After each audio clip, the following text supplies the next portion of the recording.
Hey everybody, it's Joe from greenlightsound.com, and today we've got another tip courtesy of Michael Brauer. And again, Michael Brauer used to work completely analog, but has since sold off almost all of his analog gear and has gone completely digital, and went through the process of transferring all of those outboard sends he had into plug-in versions of the same sort of thing. And this one is all about synth and keyboard widening. In the outboard gear, he used to use the Neve Portico master bus processor, but has since turned to two plugins to achieve the same results. The first plugin you see on top here is from Universal Audio, UAD, and this is the K-Stereo processor. And right below it is the famous Moog EQ4 using only one of the bands. So the first thing I want to do is just hear what this synth part sounds like without any processing going on. This is just the synth bus, so all the synth parts stem together.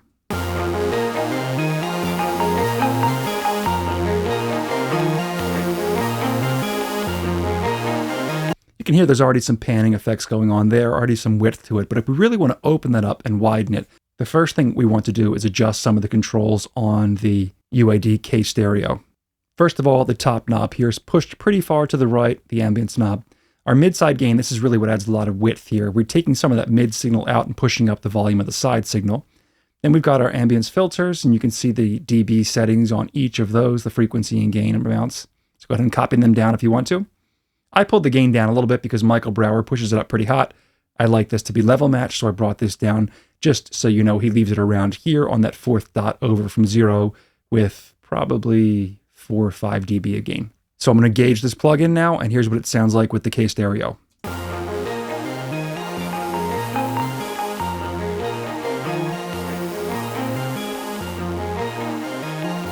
I'll bypass it on and off as it plays, starting with it on.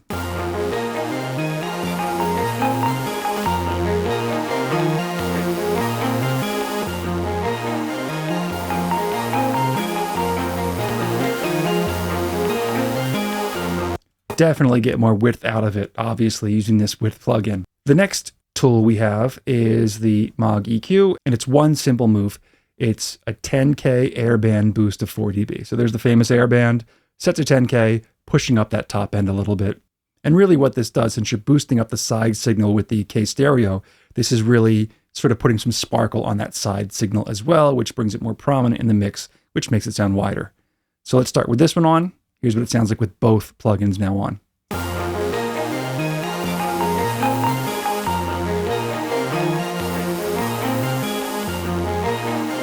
I'll bypass this plugin, the Moog EQ, on and off as it plays, again starting with it on.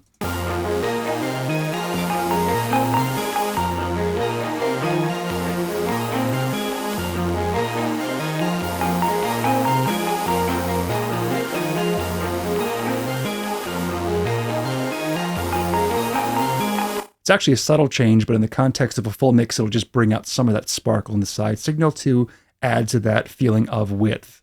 So again, with both plugins off, here's the part we start with.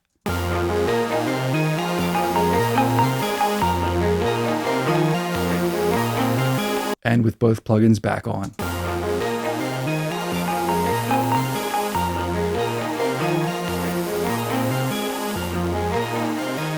So there we have it, another pretty simple tip courtesy of Michael Brauer, this one for getting some width to keyboard and synth parts using two plugins to match the sound of his old Neve Portico master processor.